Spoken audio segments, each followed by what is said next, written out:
right, fellow babies, welcome back to Pachter Factor on SIFTD.net. Hopefully you are watching us on SIFTD and you are a Patreon patron, and for that we thank you. That keeps Shane in chips so he can keep schlepping out to my house and recording these things.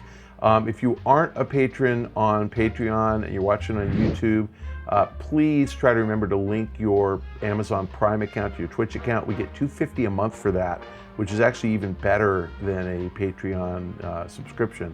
And if you can remember to do that, instructions below, and renew it every month. $2.50 every month costs you nothing. Amazon pays for that, so please do it if you can. Our first question from YouTube from Jacob Dragon. Game companies sometimes promote their games as being the fastest selling game of the week, the year, etc. Are there valid uses for this metric, or is faster selling just marketing spin for not best selling? Wow. Yes, you are spot on. It's all bullshit. So good catch. You know, it's always funny. What I love is, like, I think it was Assassin's Creed Odyssey, the fastest selling Assassin's Creed for next gen consoles, you know, so since 2013, you know, but not faster selling than the 2010 or 2007 or 2007 versions. So yeah, you know, read the press releases very carefully, and they all try to spin it as everything. You know, how about Game of the Year? There's like 500 games that are Game of the Year. You know, all these guys love to hype, and you know, I gotta say, the truth is, if these people say Game of the Year, it's probably a pretty good game. At the end of the day, you know, a Metacritic score is a good proxy for whether a game's good or bad. Occasionally Metacritic gets it wrong, and maybe they got it wrong on Anthem, for example. But, you know, a game, they never get it wrong on the high end. So if a game gets 85 or above, it's safe. You can buy it, you'll really like it. Who cares if 500 million people bought it or 500,000 people bought it? If it gets an 85, you're probably gonna like it. And if it's a game you just really want because you like the publisher and you like the developer, and then buy it. It's going to be fine. So all this fastest selling, don't be one of those people who has to be on the bandwagon where the only thing, my daughter's taking a snap of me, where the only thing you can do is buy something everybody else bought. You know, buy what's good for you. Next question from YouTube from Raymond Lay. Hey Pachter, I've been a longtime viewer since the Game Trailers days. You seem to believe that the next big trend is big budget free-to-play games. Look at that. As consumers become more aware of the exploitative, I think it's exploitative, nature of microtransactions, do you think free-to-play model will ever evolve to an ad-based system? That's a good question. You mentioned this in mobile games several times in the past. Well, truth is, yes, I do think ad-based is the right way to go. I think the hybrid model, ad-supported and microtransaction supported, is the perfect model. I think that people who spend money in the game should not be offered ads, and people who do not spend money in games should always be offered ads. If there's a freeloader, like you guys watching us on YouTube right now, the least we can do is get an ad. But if you're a Patreon patron and you're watching on SIFTD.net, no ads. And that's how it should be. So if you're paying, you shouldn't watch an ad. If you're not paying, you should be forced to watch an ad. So I think you're going to get that hybrid model. All the King games work that way. Candy Crush works that way. People who pay don't get ads. And funny thing, I am a big Candy Crush player. I'm at level 3,500 something. I spend money. They were doing a promotion where they were giving you, long story, but they were giving you like $6 worth of coins, gold bars for $3, and I was doing it every time because it was a good deal. Anyway, I quit playing for like 3 or 4 months.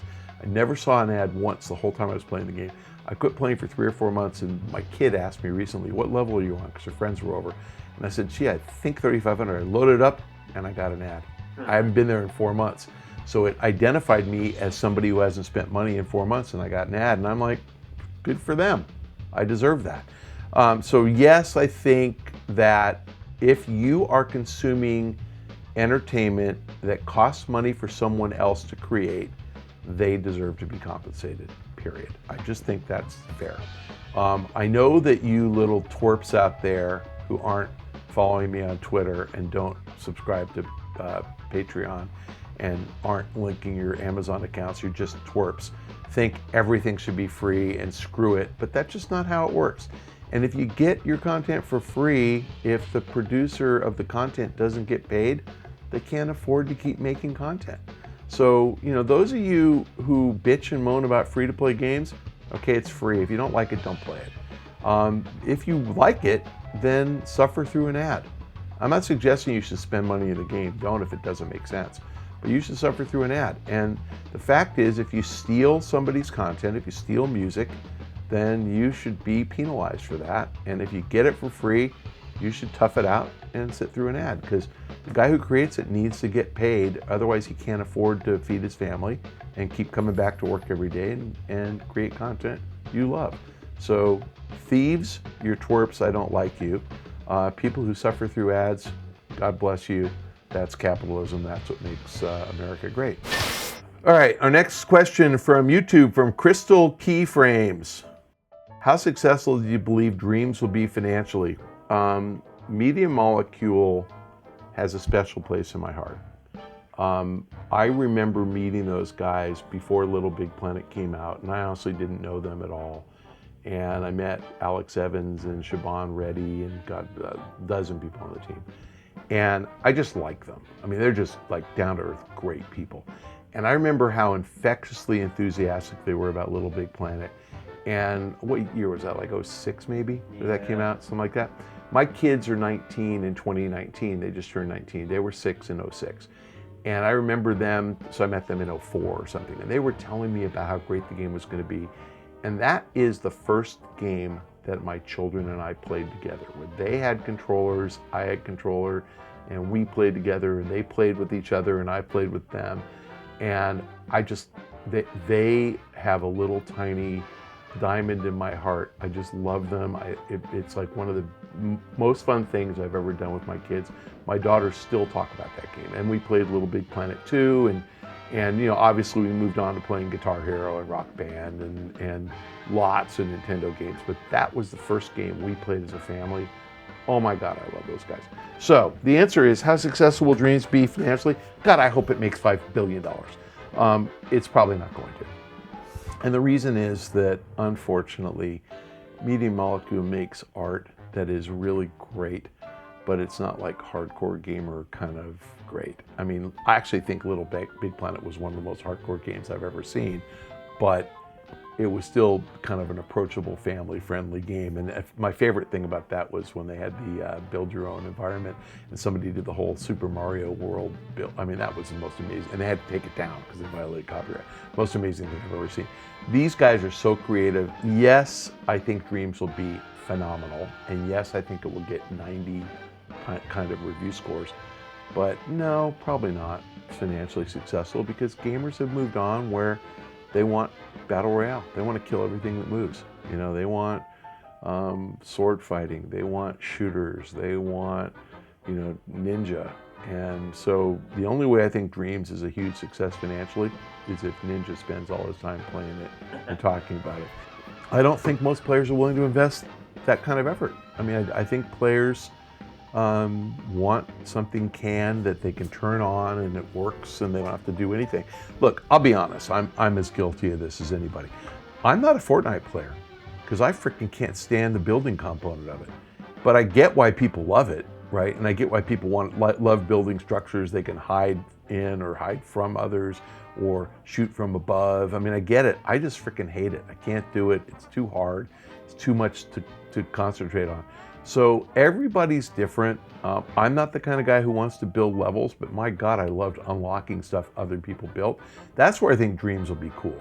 But Dreams will probably be played by every great developer, and they will compete with one another and make super mini games within Dreams, and we're gonna play them.